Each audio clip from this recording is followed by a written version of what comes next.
Hey everybody, my kids are actually up at their grandparents today, so I get to do this upstairs. And you see behind me, we got a little Christmas spirit going on. So um, this this segment that we're going to talk about in terms of the recruiting process, we're going to get into the NCAA calendars and the different time periods that are associated with that, and when coaches cannot come out and actually see players play. Everybody should be aware of the NCAA calendars and really the verbiage when it comes to those calendars. And in the first part of this series, we're going to touch on three different key terms to know about the Division One recruiting calendar. The first key term that I want to go over is called the quiet period. And we're going to talk about what it means and take some key terms out of it. But on your screen, you'll see right now the quiet period is that period of time when it is permissible to make in person recruiting contacts only on the member institution's campus. So, no in person off campus recruiting or evaluations may be made during the quiet period. Guys, remember these verbiage that we're going to be using is for the Division One calendar. So this is only for Division One schools. The key terms really, or the key ideas to take out of that quiet period is really the only on the member's institution's campus, and then also no off-campus recruiting evaluations. So what this means is Division One coaches, they can only evaluate a player when it's on their own campus. So take an example, Illinois State. Illinois State during a quiet period cannot go off campus and go see a player play. They can only see a player play or evaluate a player on their own campus. So Illinois State can invite players during a camp to come see them, but can only be on their campus.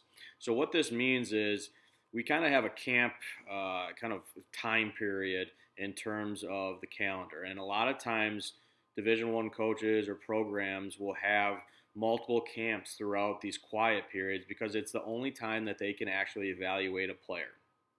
And we'll get into these camps a little more throughout this video, but really this is a big factor when it comes to the recruiting cycle because it is the only time that college coaches can actually evaluate a player when it is a quiet period. The second period that we'll talk about is called the dead period. And a dead period is that period of time when it is not permissible to make in-person recruiting contacts or evaluations on or off, okay, either on or off the member institute's campus, or to permit official or unofficial visits by prospective student athletes to the institution's campus. Again, the key words or the key terms that we're going to take out of this is not permissible to make in-person recruiting evaluations on or off the member institute's campus or permit official or unofficial visits. This basically means coaches cannot see a player perform in person at any point. It can't be on their campus, it can't be off their campus, it can't be at showcases, it can't be at any point. That is what a dead period means. They cannot make any evaluations of a baseball player or softball player at that point. Now, the third and final phrase that we're going to talk about is the contact period. A contact period is that period of time when it is permissible for authorized athletic department staff members, aka coaches, to make in-person, off-campus recruiting contacts and evaluations. What does that mean?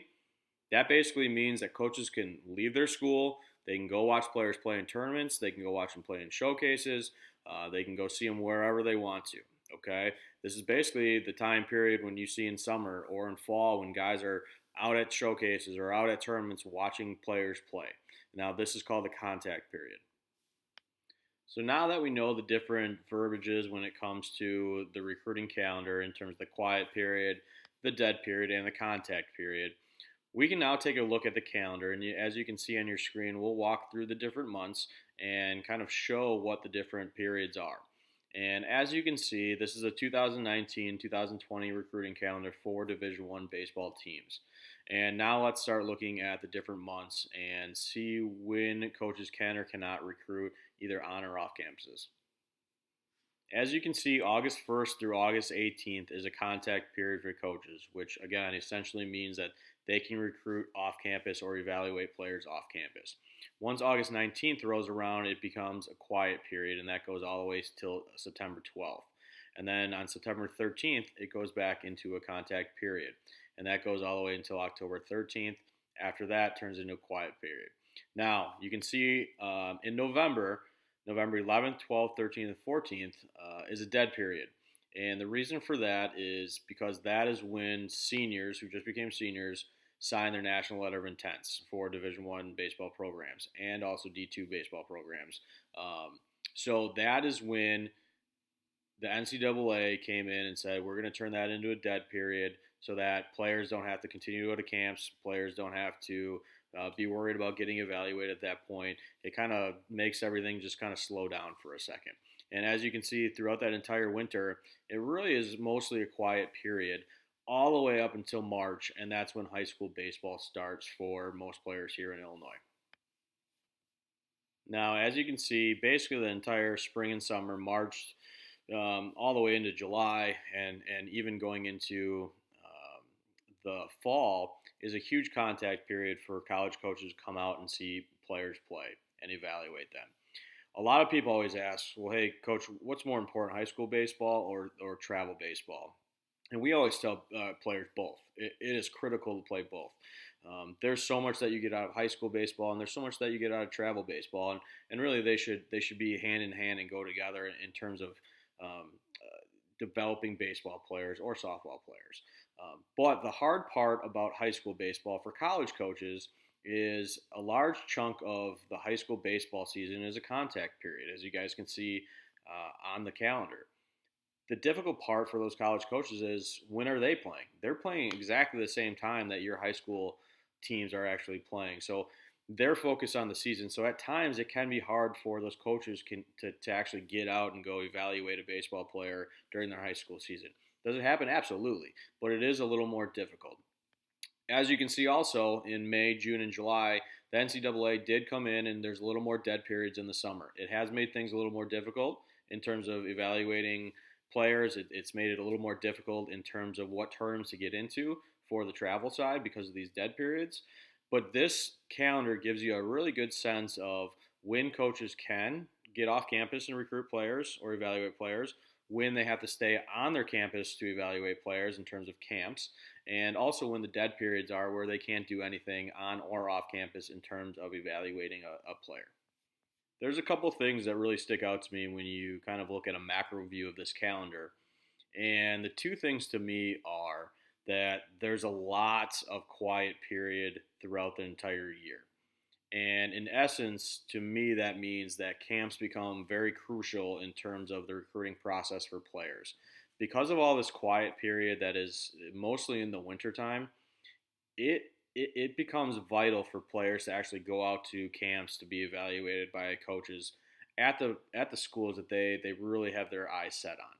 The other thing that sticks out to me is because of these dead periods and because of the small amount of time that college coaches have to get out to see players play during the contact periods, to me, the fall becomes incredibly important as well.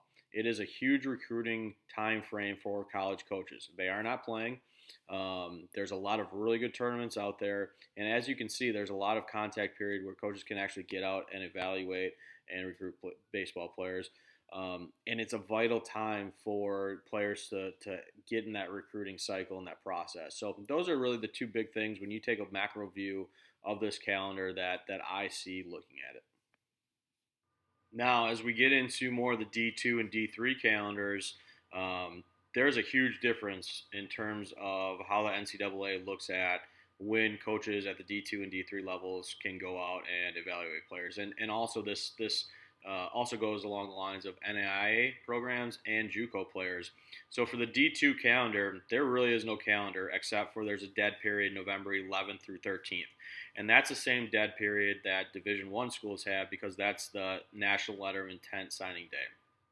For D3 schools, there is no calendar. They can literally go out and they can recruit whenever.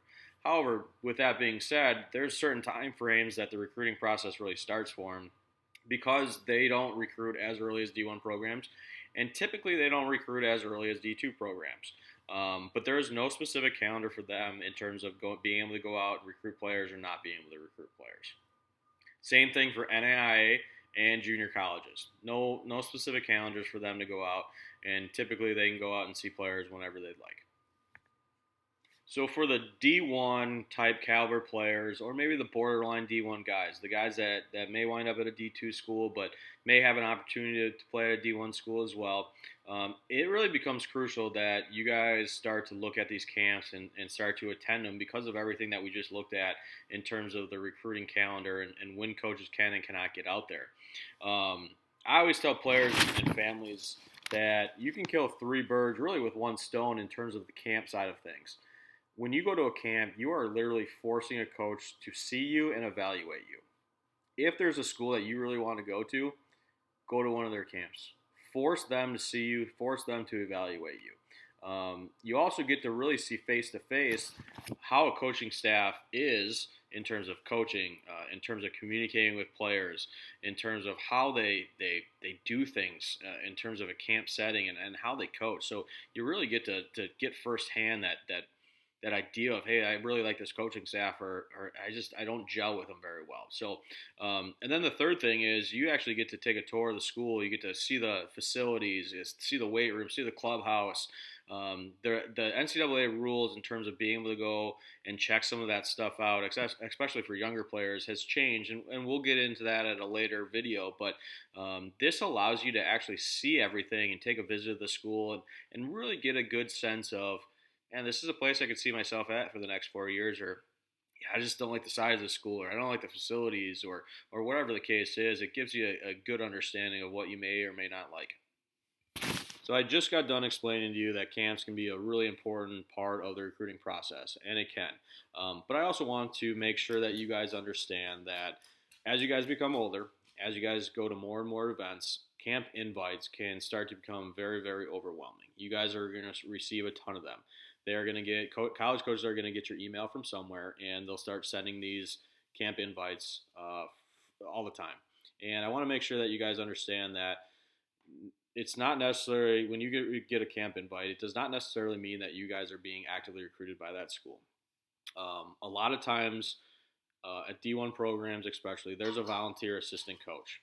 And these coaches don't make any money. It's a volunteer role, but it's a stepping stone for these college coaches to really start making it to the next level in terms of their college coaching career. So a lot of times these schools will use camps to help supplement the income for those volunteer coaches, which is awesome. That's great. I love it. God bless volunteer coaches that go out there and they start their college coaching career and they don't make any money doing it. It cannot be easy, and God bless them. But I want you guys to understand that a lot of times those camps help supplement those guys' income. So they will send it out to whoever they can to really try and get the numbers there.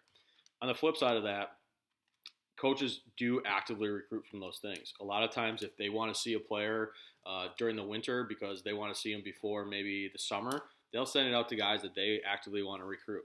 And a lot of times you'll hear that, college coaches will get 8 or 9 guys from different camps and that are on their current roster. So it's a really good thing, camps, but I just want you guys to really understand that you guys are going to get hit hard with camp invites out there, and just be really cautious about them because it can get overwhelming. To try and combat that overwhelming feeling, my suggestion would be to make a top 3 or top 5 list and go, hey, listen, family, after we sit down, this is my top school that I absolutely want to go to. This is my next, this is my next, and this is my next. Let's research when those camps are, and if we can make them, let's go to them. Instead of going, I got a camp invite from this school, or I got a camp invite from that school. Well, you don't have to go to everything. And if you do, you're probably going to go bankrupt because it's going to cost you way too much to travel. It's going to cost you too much for the camps. So to really hone in on that, make a top 3 or top 5 list. Figure out when those camps are and see what you can do about getting out there so that those schools are forced to really take a look at you. And next thing you know, maybe they'll start actively recruiting you.